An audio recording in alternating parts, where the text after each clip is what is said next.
You're listening to the Slavic Literature Pod, your shelf help guide to all things Slavic.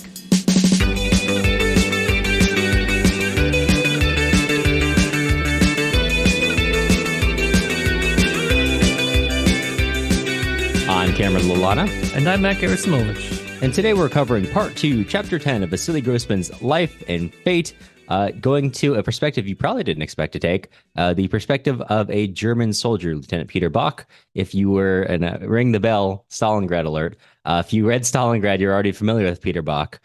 In that novel, he is kind of the stand-in for understanding fascism on the ground. And it is his experiences are characterized by a lot of paranoia, feeling that he's being watched by the secret police, that even on the front line, things are well, he tough. is, to be fair. Yeah, he actually is. Yeah, it's true. But in Stalingrad, he plays the role where he's expositing what's wrong with fascism and all these bad things about the fascist elements. And if you go from there to here, you might start to see some elements which were previously only depicted as part of the German army, which are now being depicted in the Red Army, with especially the constant surveillance and feeling of political nuance, even in casual conversations towards the front lines. And I'm curious to see going forward Bock's role in this novel as a lot of his themes are being generalized. Is there anywhere in this hospital conversation that you'd like to begin? Yeah, okay. Yeah. I do like to reiterate that it is more than a feeling as Yes. Bock is watching the doctors walk away. Yeah, he is being watched. And I think that's a good kind of summation for anyone who, for whatever reason at this point, has made it this many years into life without reading Stalingrad. Hard to understand why, but Right. that's a good summation of kind of the difference. And to me, Bock in this chapter is sort of like, like when you're arguing with someone who has, the premise is there. Then the conclusion takes you somewhere that you're like, how did you get there? Yeah, right. That's what reading this chapter is kind of like.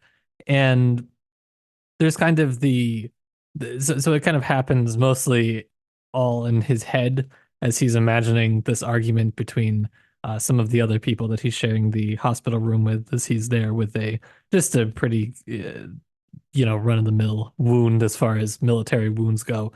Yeah. And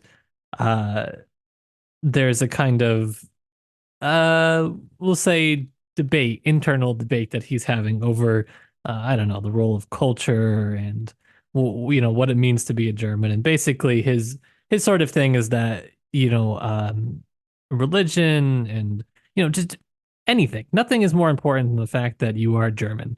So, Einstein, the most important thing is that he's German. The fact that he's Jewish, it doesn't matter. He says if he was in power, he would probably stop these atrocities that were being committed. He doesn't think that they should be doing that. But, that's kind of like it's such a secondary concern for him overall. And he's really, really praising Hitler for trying to uphold this great German culture. And the sort of part that I really thought was resonant with the Soviet side is that he kind of mentally is advocating for following the path of consolidation instead of sowing discord in the midst of our common cause. And it sounds so much to me like the Soviet prisoner of war camp with Mostavskoy and Nershov and Osipov and all of those people. And it just a lot of the, I don't know, like a lot of the things that he's saying are reminiscent of the Soviet side. But I do think that Grossman is he's a little more nuanced than that here. And you can start to see where that comes out. Where the Soviets, I think it's like it's almost like an unintended consequence. It's theoretically not there, but in practice it is there because the people running things are also not always good people, not always well-intentioned people. There's all sorts of perverse incentives to do things that are bad. Whereas for the Germans, it is built into the system. There is no way around. There's no way around it. So even though there are similar authoritarian overlaps, there is a still underlying difference between the two systems that I don't think Grossman is kind of chalking it up to. Well, it's all the same, basically. I think if you come out to that conclusion, I don't know. I think you got to think a little harder. Yeah, I would agree. I think these parallels, I think they serve also when you see what is in common, that then heightens and highlights the differences there as well. And I Sure, think sure. those are meaningful. I think we are meant to see those, right? Like as you say, I think this is a great.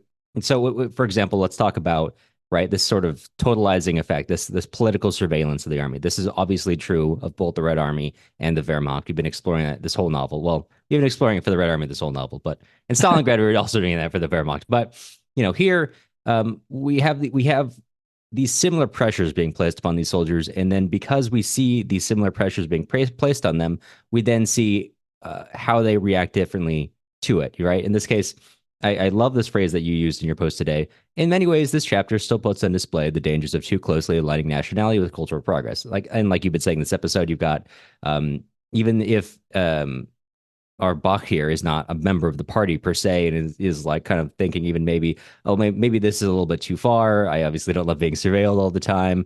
I don't even hate Jews, but as you say, his conception of German nationalism is still so deeply rooted in cultural progress, nationality, and then a person isn't a person. A person is something to be claimed by the state or by the culture, and their contributions are not their own. Their contributions are that are only can only be sacrificed by the people of the state. And this is actually something that I think of all the things that changed from Stalingrad to Life and Fate, his analysis of fascism in Stalingrad holds up more or less the same. There's a great chapter in Stalingrad where Bach is speaking to a friend of his while he's on leave, and the kind of a friend who works in a factory and says, there's all these banners that say, the Volk is everything and the Volk above everything else.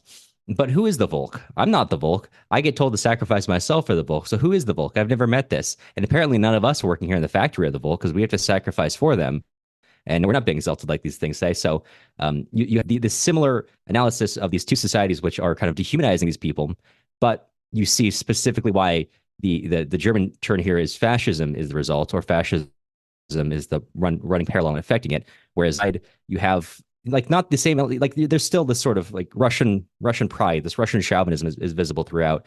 But instead of having this idea of great a societal or great cultural, we are this thing. There's sort of like a big brother, chauvinistic sort of patronizing attitude towards the others, and you start to see these really subtle differences. And I think Grossman's understanding of why these are in fact meaningfully different societies, and it's these parallels that help us see that more clearly.